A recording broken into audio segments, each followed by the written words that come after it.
Well, hello there, and welcome to Gun Riding, and thank you for joining me. Today, I'm going to talk a little bit about the tools I keep with me on my KLR650 on a daily basis. I have a similar set of tools I use on my KLX230, but is a lot more pared down, a little more streamlined. To get started, I got my rugged tool roll. It has 22 main pockets and 10 socket pockets. I ordered it on Amazon for about 20 bucks. And so far I've been really happy with the purchase. First up, I just have a cheap aluminum hardware store brand razor knife. I like razor knives for stuff like this since you have the replaceable blades. You don't have to worry about them getting dull, you just swap it out.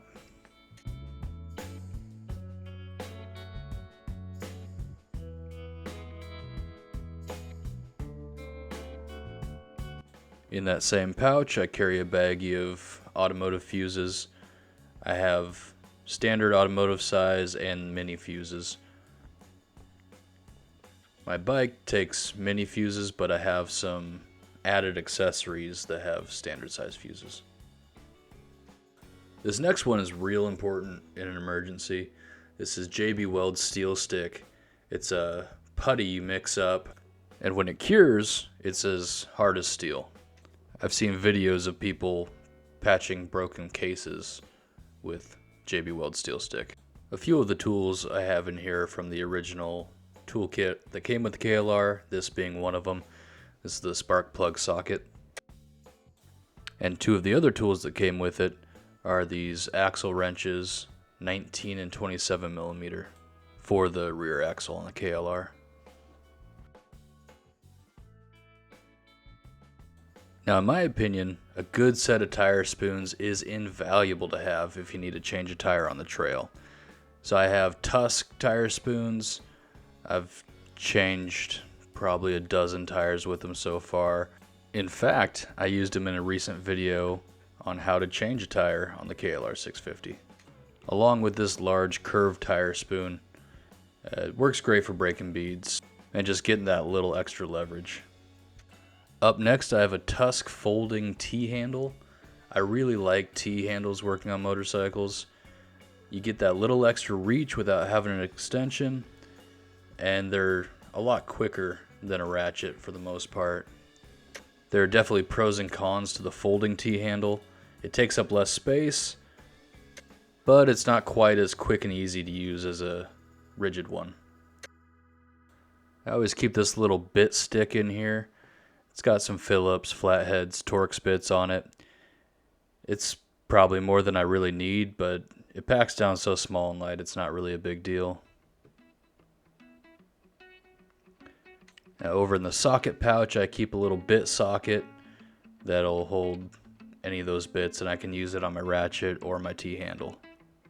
I think it's important to note, anytime I do any maintenance or work on my bike, I only use the tools that are in my toolkit. I'd much rather find out that there's a tool I need that I don't have while I'm at home, rather than being on the trail and finding out. Now in this side pouch, I have an assortment of sockets, every size I need for any bolt on my bike. Another tool I keep in here that came with the bike is a little chintzy set of pliers. I keep them in there as a backup. I always carry a multi-tool with me anyway. So here I have a 1/4 inch ratchet extension and a bit extension with a 1/4 inch socket adapter. On my ratchet, I have one side for 1/4 inch sockets, and on the other side, it'll hold bits. It helps if I need a little more torque on a Phillips screw, or if I have enough room to work with, I can put a socket on either side and flip it around when needed.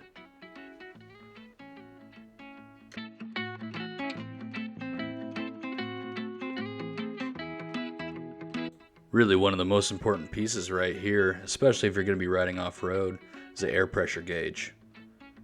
I always keep one of those, and I'll normally have a valve core remover tool. A lot of valve stem caps on motorcycles have a remover tool built into them, but they're not always strong enough to actually remove a valve stem core. I keep 4 Allen keys in here, just the sizes I need for my bike.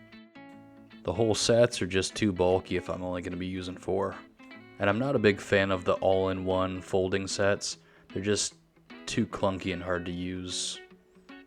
You need something that's going to perform on the trail. Now this tool right here is just kind of a nice to have. I actually 3D printed it. It's used to hold 2 sections of chain together while you're installing a master link.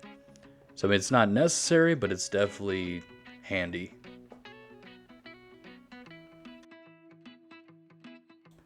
Now I'm pretty sure I have zip ties in every room in my house, so I definitely keep them on the bike. I don't know how many times I've used zip ties out on the trail. So this is the last piece that came with the bike in the toolkit. Just a couple combination wrenches. For tools that came with the bike, they seem to be pretty decent quality. They've held up for 3 years so far.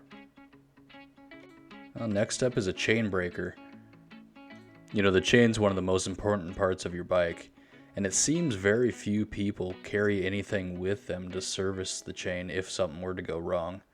So I think a chain breaker and some master links are real important to have with you.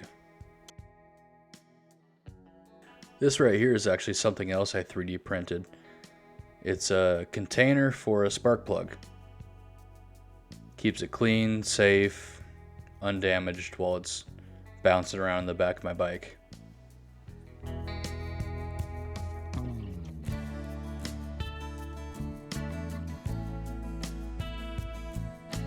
Alright, we're down to the last 2 things in my tool roll.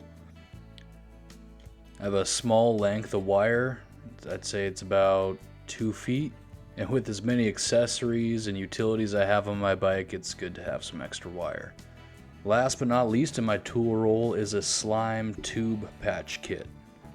It has some rubber cement, sandpaper for cleaning the area of the puncture, a few patches, and instructions. Real straightforward, but functional. If you have tubeless tires, it's a heck of a lot easier just to plug them. But the reality of riding off-road is that usually you have tubes. So these are a few things I keep in my top box, but not in my tool roll. This is a little wound up bundle of steel attach wire. I can't tell you how many times I've used that. It's real handy if you lose a cotter pin on something. I watched a video where a guy used it to hold his subframe on his bike together when he lost a bolt. Obviously it's a temporary repair, but it's enough to get you off the trail. I bought this Slime 12 volt air pump a couple years ago in the bicycle section. It was real cheap, but I've used it countless times. It's got a pretty long cord. The air nozzle screws on to your valve stem. There's the on button. It's got a PSI gauge and a light. I found the light is a little useless since it's facing the opposite direction of where you would need to see to screw the hose onto your valve stem. Otherwise, it's pretty handy.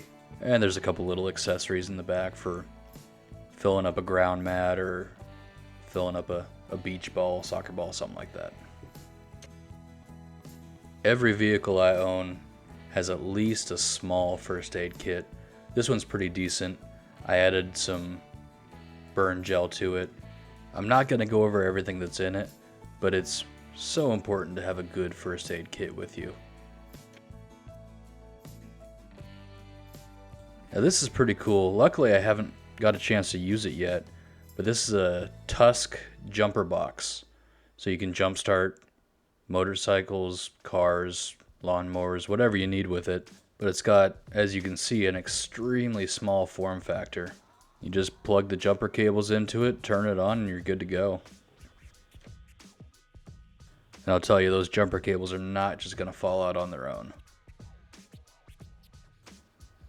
It has a little LED flashlight on it, a USB-A port, and a micro USB for charging it.